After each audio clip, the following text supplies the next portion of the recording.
Olá pessoal, na aula passada a gente conversou um pouquinho sobre o calor, que o calor é uma forma de energia, né? A energia que ocorre da transferência da temperatura maior para a temperatura menor, né? Falamos sobre a propagação de calor, os três tipos de propagação de calor, e agora nós vamos falar um pouquinho sobre dilatação térmica e isolantes térmicos, ok?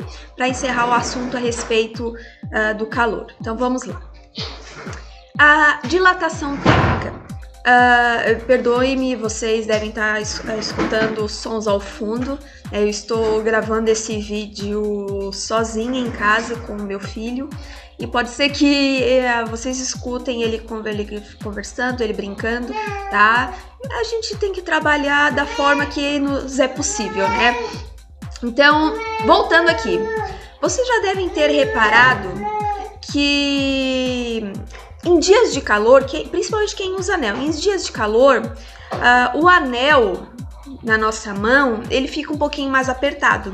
Já repararam nisso? Que em dias quentes, o anel do nosso dedo fica mais apertado, e em dias frios ele fica mais soltinho? Então, isso diz respeito à dilatação térmica. O que ocorre? Como é que funciona a dilatação térmica? Quando a gente recebe ondas de calor, né, quando a gente recebe energia, esse calor que chega ao nosso corpo faz com que as moléculas aumentem a temperatura, né? E o que é o aumento de temperatura? O aumento de temperatura ele vai fazer com que as moléculas fiquem mais soltinhas uma das outras, né? Isso nós vimos na aula passada. Quanto menor a temperatura, mais justas vão ser as moléculas e mais sólida vai ser a substância. Então, na dilatação ocorre exatamente isso. É a alternância de temperatura que ocorre quando se recebe calor.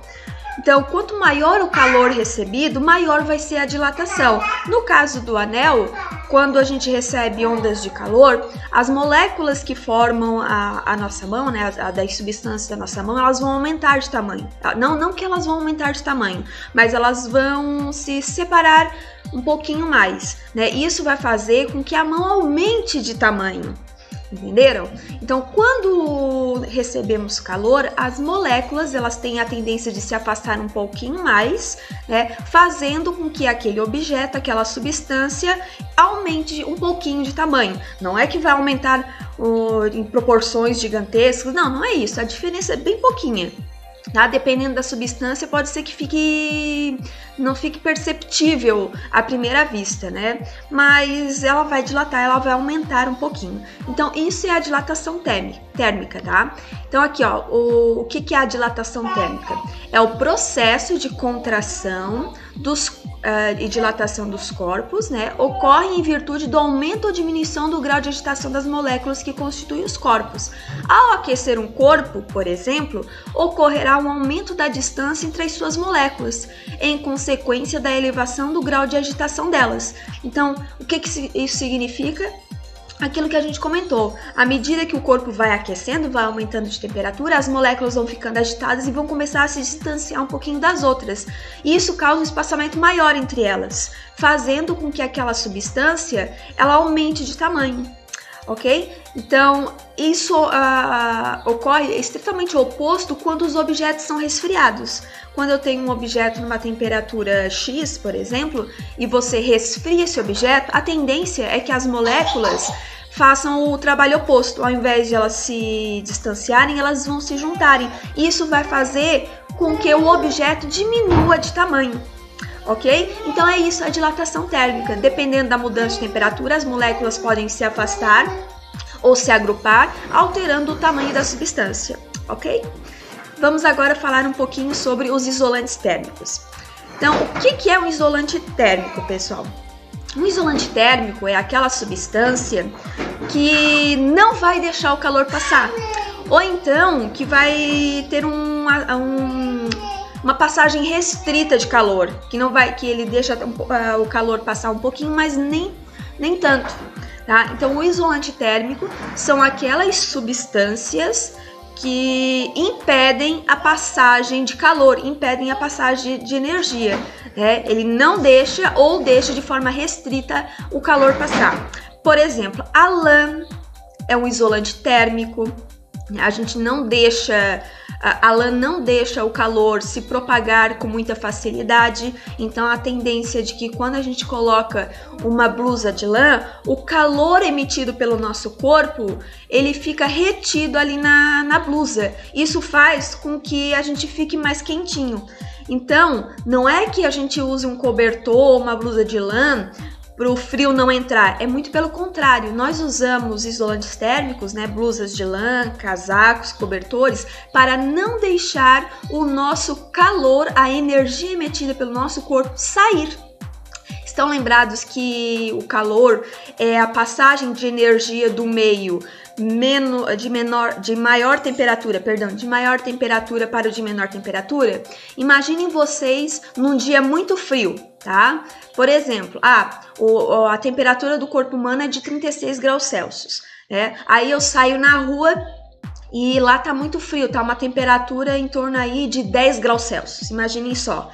O que vai acontecer com o calor do meu corpo? Eu vou perder calor para o ambiente que tem uma temperatura menor. O meu corpo, ao sair na rua, ele tem uma temperatura maior do que a temperatura ambiente. Então a tendência é que a minha energia saia do meu corpo e vá para o ambiente. E aí o meu corpo vai começar a ficar gelado, porque eu vou estar perdendo calor. Então, para que isso não ocorra, é necessário que eu vista um isolante térmico. Que eu coloque um casaco de lã ou um casaco de fibra.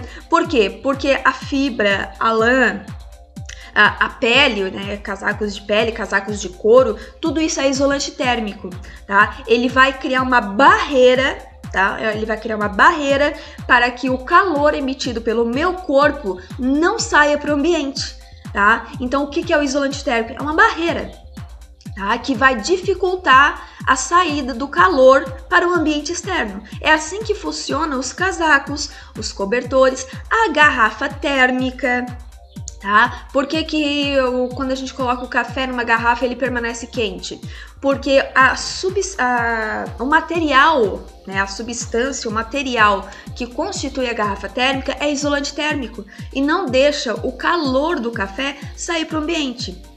Vocês já repararam que em ambientes muito frios, como o Polo Norte, o Polo Sul, os animais eles são bem gordinhos? Tá? Sabem por quê? Porque a gordura é isolante térmico, tá? Eles têm uma alimentação extremamente calórica, cheia de gordura, para que eles fiquem bem gordinhos e criem uma barreira de gordura que vai funcionar como isolante. Aí o calor do corpo deles, né, vai barrar nessa barreira e não vai sair para o ambiente. Por isso que eles conseguem sobreviver em ambientes de extremo frio, porque eles têm uma camada de gordura que funciona como isolante térmico. Então, resumindo, chama-se isolante térmico um material ou estrutura que dificulta a dissipação de calor, usado na construção e caracterizado por sua alta resistência térmica. Estabelece uma barreira à passagem do calor entre dois meios, que naturalmente tenderiam rapidamente a igualar suas temperaturas. Tá? Então, é isso. Tá? Espero que essa videoaula tenha esclarecido para vocês o que é a dilatação térmica e o que é o isolante térmico. E para encerrar esse assunto, nós vamos fazer alguns exercícios. Esses exercícios que eu vou passar para vocês é um pouquinho diferente daqueles que vocês estão acostumados a fazer, tá? Nós vamos isolar um programa do Google Formulários, tá? Eu vou passar para vocês um link e vocês vão responder as questões diretamente no computador ou no celular de vocês, ok? Então aqui, ó, eu vou passar um link para vocês vão acessar essa tela aqui, vai aparecer essa tela aqui, e vocês vão responder as questões. Primeira coisa, nome completo, vocês vão colocar o nome completo de vocês, para eu identificar de quem é que está me mandando essa resposta. O telefone usado no WhatsApp aqui no grupo de ciências. Se vocês estão no grupo de ciências com o telefone de vocês, vocês vão colocar o telefone de vocês. E se vocês estão no grupo de ciências com o telefone do pai, da mãe ou do irmão, vocês vão colocar o telefone do pai, da mãe ou irmão, tá? É o telefone que vocês estão usando aqui no grupo de ciências, ok? A turma, vocês vão clicar na turma correspondente a de vocês, ok? E depois vão começar a responder as questões. As duas primeiras questões são discursivas e as duas últimas objetivas. Aqui vocês vão escrever a resposta de vocês, tá? Podem escrever um texto certinho aqui direto. Aqui também, essa questão também, vocês vão responder o texto direto no computador ou no celular de vocês, tá? Aqui vocês vão assinalar a opção correta, vão ler o enunciado, assinalar a questão correta, só tem uma correta, ok?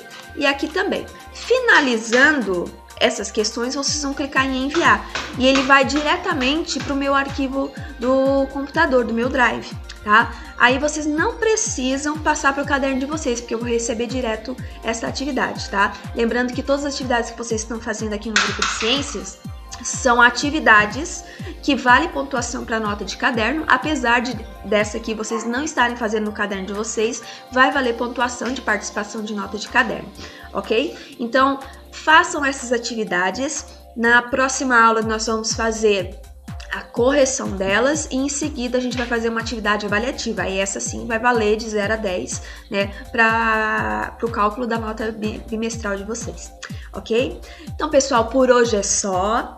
Fiquem bem e até a próxima. Beijo e tchau, tchau!